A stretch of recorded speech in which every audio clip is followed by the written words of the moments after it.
Regresamos con más. Esto es Despierta con CDN. Gracias a ustedes por el favor de su sintonía. Son las 8:03 de la mañana. Buen momento para iniciar la jornada y hablar de panorama económico con pandemia, hablar de vulnerabilidad de la República Dominicana ante esta situación que todavía no vemos salida al final del túnel, aunque algunos dicen es la vacunación. Hablaremos de eso con Alejandro Grisanti Capriles, quien además es economista y director de Ecoanalítica. Está con nosotros acá porque hay nuevo informe de esta prestigiosa consultora económica. Alejandro, buenos días. Muy buenos días, Caterina. Gracias por la invitación. Gusto para nosotros, Alejandro. Tú eres un hombre de palabras, tú prometiste que iba a volver por aquí. Bueno, y aquí estamos, como siempre.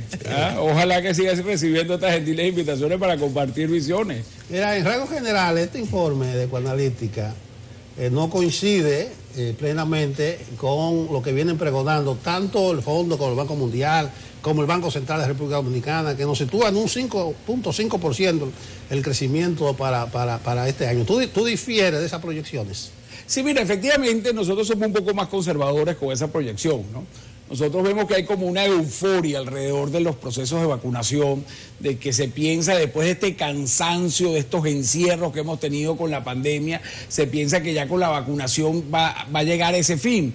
Pero ese fin va a tardar, desafortunadamente. Desafortunadamente hay unos cuellos de botella en la producción de las vacunas. Desafortunadamente hay demasiados países demandando las vacunas actualmente. Y fíjate que ya estos procesos de vacunación empezaron hace más de 4 meses y República Dominicana está superando ligeramente el 10, el 12%. Entonces, de aquí a final de año, en el mejor de los casos, es que nosotros vamos a poder tener ese proceso de vacunación consolidado aquí en República Dominicana. Y ojo, estamos hablando que República Dominicana es el tercer país que viene más adelantado en el proceso de vacunación. No es un tema de que viene rezagado, es un problema, es más bien uno de los primeros países que va a salir en América Latina con su problema de vacunación consolidado, y eso va a hacer que tengamos menos crecimiento, en opinión de Ecoanalítica, que tengamos menos crecimiento en el 2021, pero que tengamos más crecimiento en el 2022. Entonces, nosotros diferimos del Banco Mundial y del Banco Central, en este caso, de República Dominicana, pensando hay menos crecimiento este año, pero más crecimiento el año que viene. Entonces, es una noticia que yo no puedo decir que ni es negativa ni es positiva, puesto que lo que hacemos es un balance, digamos, de menos crecimiento este año, pero más crecimiento el año que viene. ¿De qué se trata el informe? Y quiero saber cuál es la metodología que ustedes usan, considerando que difiere con importantes organismos internacionales que hablan del desarrollo económico de República Dominicana para este año y el año venidero.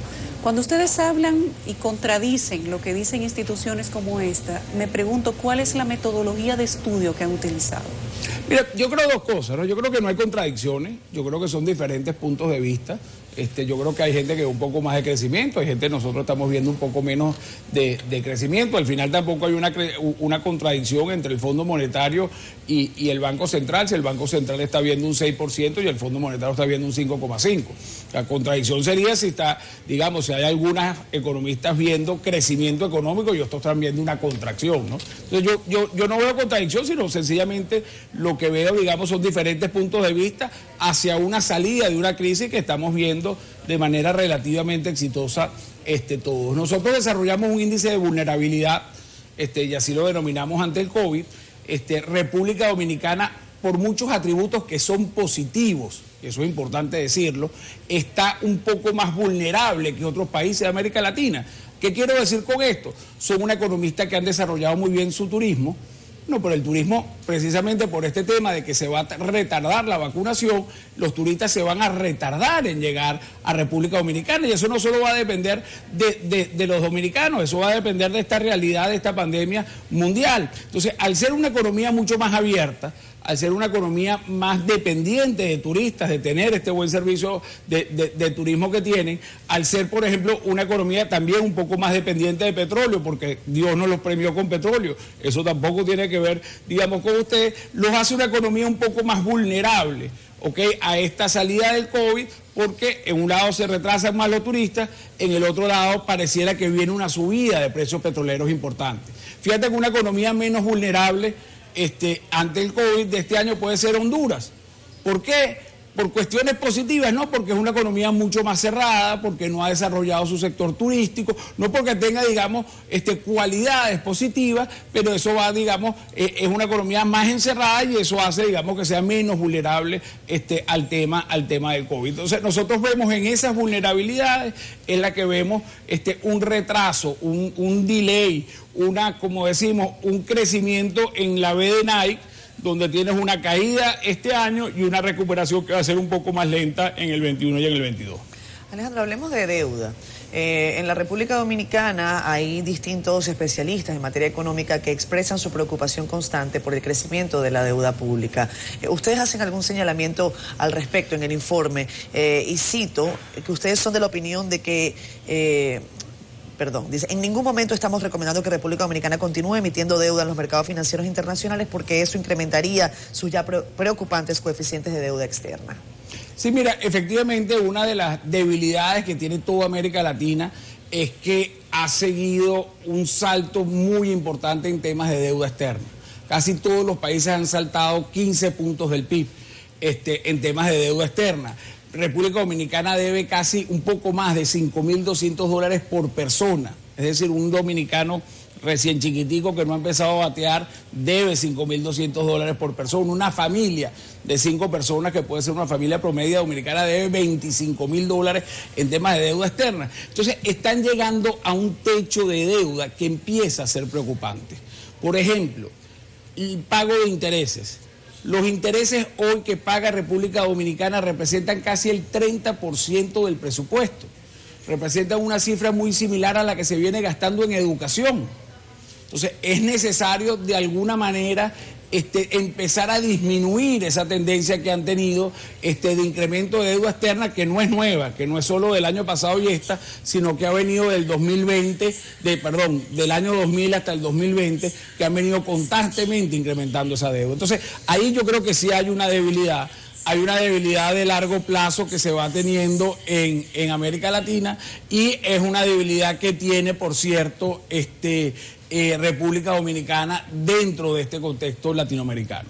Yo coincido en parte con el enfoque de ustedes sobre el crecimiento de este año por el factor incertidumbre. Ya tú mencionaste algunos, vacunación, y yo mencionaría también el entorno internacional. Yo estaba haciendo un cálculo, en las últimas 5 semanas, la República Dominicana se ha endeudado con los importadores de hidrocarburos con 900 millones. Todos los viernes asume 200, 150. Dirá, bueno, cuando bajen se lo pagamos, pero eso evidencia que la cosa no está mal, porque ahí está el factor petróleo para decir algo. Ahora bien, como te digo una cosa, te digo la otra. El Banco Central celebró 2.500 millones de dólares en remesa en el primer trimestre, eso es mucho. Y además, todavía están celebrando a 5 orquestas en el Ministerio de Turismo, porque en marzo llegaron 211.000 turistas. En comparación con febrero y con enero, ya evidencia cierta recuperación. Es decir, que parece que va a haber un rejuego. Pero a donde voy, cuando te menciono el petróleo y la deuda con los importadores de 900 millones en 5 semanas, la gente no se da cuenta todos los viernes para que no suban los precios de los combustibles.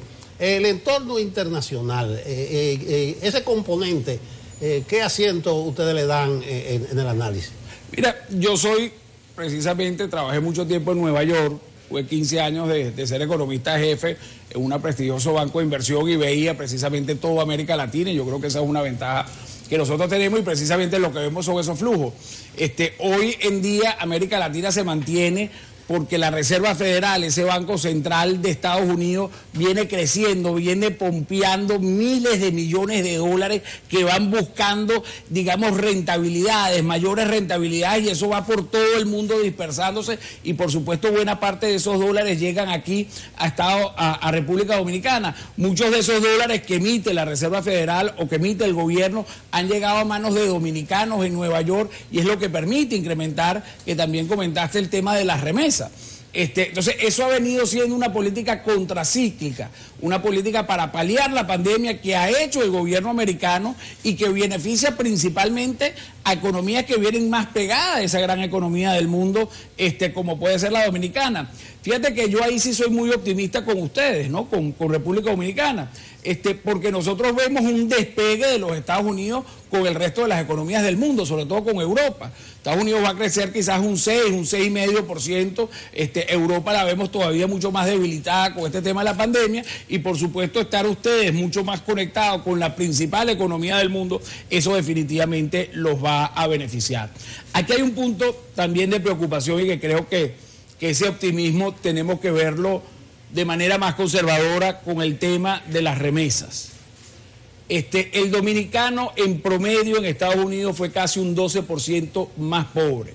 Es decir, el dominicano en Estados Unidos, el emigrante, el que está viviendo allá, recibió 12% menos ingresos y mandó casi 25% más en remesa. O sea, el dominicano que vive en los Estados Unidos fue un dominicano muy solidario con la crisis, fue un dominicano muy solidario con su familia, con hacer un mayor sacrificio, con mandar una mayor proporción de sus ingresos a sus familiares aquí en República Dominicana. Y lo está haciendo también este primer trimestre del año, donde se incrementa casi un 50% cuando sus ingresos se están incrementando alrededor de un 8 o un 9%. Ahora, ¿eso es sostenible en el largo plazo? Yo pensaría que no. Yo pensaría que hay una solidaridad con la crisis, que hay una solidaridad con la familia dominicana. Aplaudo ese esfuerzo que están haciendo los dominicanos en el exterior, pero creo que hay que ser conservadores también a la hora de proyectar esas cifras de remesa, puesto tanto, y en esto cuando digo que hay que ser conservadores, le recomiendo a la familia que está recibiendo esa remesa que sea conservadora al recibir esa remesa de su familiar en el exterior, lo mismo que al Banco Central y al gobierno, que sean también conservadores a la hora de calcular cuánto pueden ser esas remesas futuras. Alejandro, brevemente, porque ya se nos ha casi terminado el tiempo, ustedes hablan del peligro de que República Dominicana se sume a lo que podría ser una nueva década perdida para América Latina. ¿De qué se trata? ¿A qué se refieren ustedes cuando se habla de una nueva década perdida? Mira, nosotros el mayor susto que tenemos, y estamos haciendo un trabajo de investigación bastante grande en toda América Latina. América Latina sufrió una década perdida, fue en 1980, la década de los 80 se llama la década perdida, es una década que dominicana también tuvo una contracción del ingreso per cápita, que toda América Latina sufrió una crisis de deuda externa muy fuerte, y producto de malas reestructuraciones, de haber arrancado esa década con niveles de deuda externa muy altas. Entonces hay similitudes en el 2020, a eso que vivió América Latina en 1980. Entonces, la pregunta que queremos hacernos en Ecoanalítica es ¿cómo evitar? ¿Qué tenemos que hacer para evitar una nueva década perdida en América Latina? ¿Qué es lo que tienen que hacer los países? ¿Qué es lo que tiene que hacer la comunidad internacional? ¿Cómo tiene que moverse el Fondo Monetario Internacional, el Banco Interamericano de Desarrollo? ¿Cuáles son los apoyos que hay que hacer para buscar que no se pierda en el caso dominicano, esta paradoja de crecimiento que han tenido, de prosperidad, de reducción de pobreza en estos últimos 30 años, del 90 al 2020, que continúe, por supuesto, ojalá por 30, 50 años más? Bien, bueno, Alejandro Grisante Capriles, economista, director de Ecoanalítica, seguramente... Nelson le va a preguntar algo, pero en la pausa comercial, ¿verdad? En la pausa, sí. Lo dejamos para la pausa. No, quería hablar de la remesa, era que coincido contigo en que hay un punto falso, porque lo que se reflejó ahora es cierta recuperación del empleo en Estados Unidos, además el plan de rescate de Biden, y que ahora están en la etapa de la devolución de impuestos. O sea, eso no va a ser tan feliz el año entero. Gracias, Alejandro, un placer tenerte de nuevo en Dominicana. Muchas gracias, Nelson, a la orden. Gracias, Luisa.